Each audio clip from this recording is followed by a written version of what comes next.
Hey guys, HDvee here and welcome to a brand new video. Today we've got a ton of stuff to break down for the Pokemon Scarlet and Violet DLC, new leak updates regarding the new Terrapagos form, we have hidden Easter eggs about the Scarlet and Violet DLC, there's a lot of stuff to break down, so if you're excited for the video, as always, make sure to drop a like down below. Let's try and hit 500 likes, it really helps out. Leave a comment with your thoughts on anything we cover in today's video, subscribe if you're brand new, ring the notification bell. With all of that out of the way, let's get into the video and I really hope that you enjoy.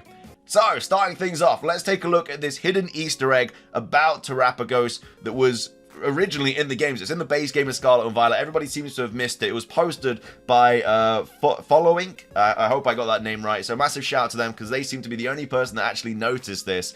And they posted saying the jewel in the Lyco necklace was always in Professor Sada and Professor Turo's research facility and we didn't even notice it. And as you can see, it is right there on this big old monitor. They have put the Terrapagos jewel in the middle of it. It is the same jewel that is on the back of Terrapagos' shell and also is the same jewel that is in Lyco's pendant. So yeah, this whole time they did have like a big old Easter egg right in front of us, and I bet there's other stuff as well in the labs that we just haven't even like noticed yet because obviously we don't know that it's like existing, because obviously when we saw this we didn't know that this was going to be linked to the DLC. It's the same as the Ogerpon kind of magazine stall or something. In one of the towns in Scarlet and Violet in Paldea, there's basically a magazine about the Kitakami village, the Teal Mask DLC. Obviously, we wouldn't know that's a reference to the DLC until the DLC was around, because obviously we wouldn't have been able to make the connection.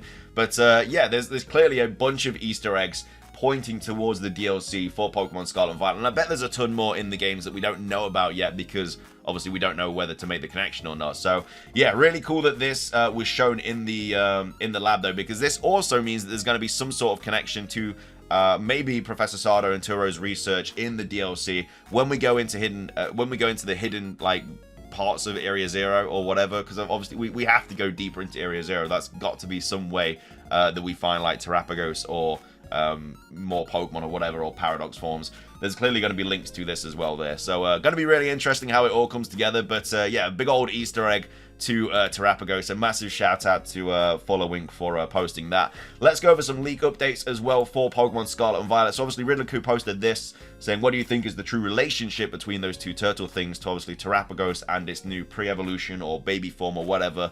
And the options are Carbink and Diancie, a form change, a family line, and some core cell stuff. So one of these is the correct like answers to what the Terrapagos forms are to each other. Are they a Carbink and Diancie situation where there's a lot of relations between them, but they don't actually like evolve into each other or anything like that? We have the form change, so obviously all third legendaries seemingly have a form change at the moment.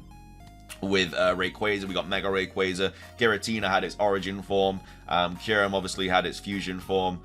Gen 6, we had Zygarde with its like 100% form, whatever. Gen 7, Necrozma, whatever, and Eternatus form. Like, all the third legendaries seem to have forms, so it very well could be a form change. A family line, obviously evolutions, or some core cell stuff, or maybe we have to go around and collect a bunch of things, and that allows Terrapagos to transform into the kind of main version that we saw in the DLC.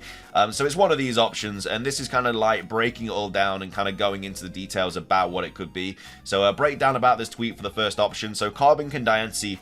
Diancie is a sudden mutation of a Carbink. Carbink is a normal Pokemon, Diancie is a mythical. Remember, almost all mythical Pokemon will obtain them via mystery gifts or events.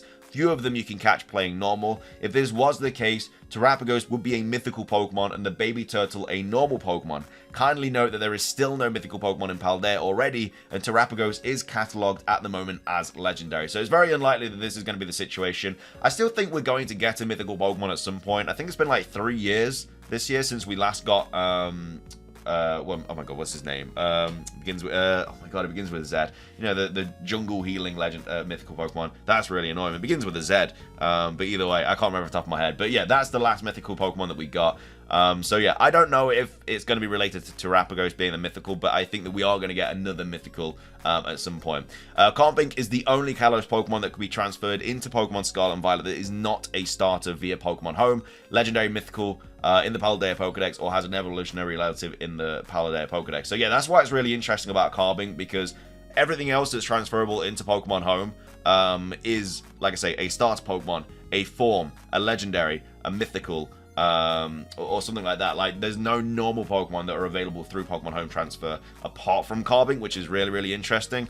And then Melmetal is the only mythical Pokemon that has a Gigantamax form. Diancie is the only mythical that is capable of Mega Evolution. As mentioned before, and taking note that Terrapagos is a mythical Pokemon, will it be the only mythical Pokemon that is capable of a special Terraform? But the anime Pokemon showed us something very important. The baby turtle does not seem like a normal Pokemon. It seems like a special and only one that Leica will hold. I don't see 18 pendants and baby turtles, each one for a specific type, or I don't see catching baby turtles in the game as happened with Carbinks. I don't know if this option was just to make the comparison that there's just related Pokemon, not the same one, but this is the case. There are many gaps. And then we also have Arslan here saying, Q precisely says relationship of the Pokemon. Their rank and role doesn't matter. Carbink slash Diancie have a subject slash princess relationship. King for Terrapagos here. The form change is actually the same than core cell stuff, used paragraphs, and family line understandable. So, yeah, I don't know. It's still an interesting one. I personally think that it is going to be just... I don't think it's going to be a form, because the way Pokemon tweeted out saying that it's kind of like it's got relations to it, but it's a different Pokemon or something like that. I don't think it is going to be a form change.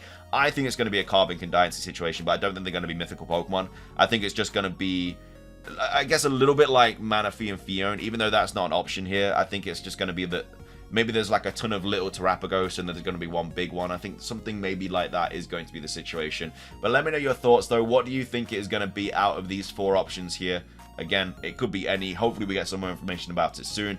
And then we also have some more stuff about it. So Soul Silver right here saying, oh, hello, very curious indeed. So we've got these 2 images here. So 4, and then we have 5, and then we have 6. So again, this is, I think, very much out there, and very much just kind of a coincidence. But basically, what are we looking at? So 4 sides, 5 sides, 6 sides equals 3-stage line. I think that's very, very much out there. It very well could have a 3-stage line. Like, we could have this small Terrapagos form, which is like a 10% form.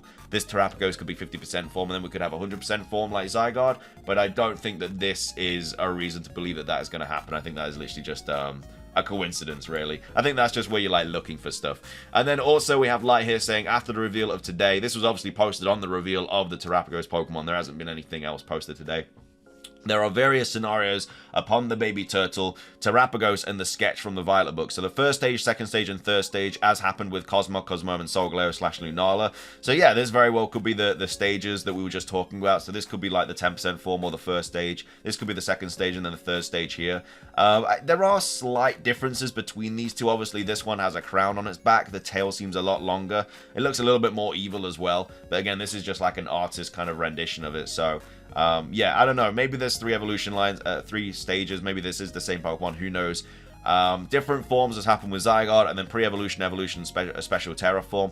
I like the last one option because in the sketch there was this Terra symbol above the crown, so it probably will be this scenario. Anyway, there could be other ones more than anything because the sketch can deceive us a lot. It already happened with Walking Wake and Iron Leaves, but I want to believe now with the confirmed terrestrial forms that this Pokemon will also have one. It's going to have some special Terra form, obviously, because Terra forms are new in the Pokemon Scarlet and Violet DLC. That's been leaked to be correct.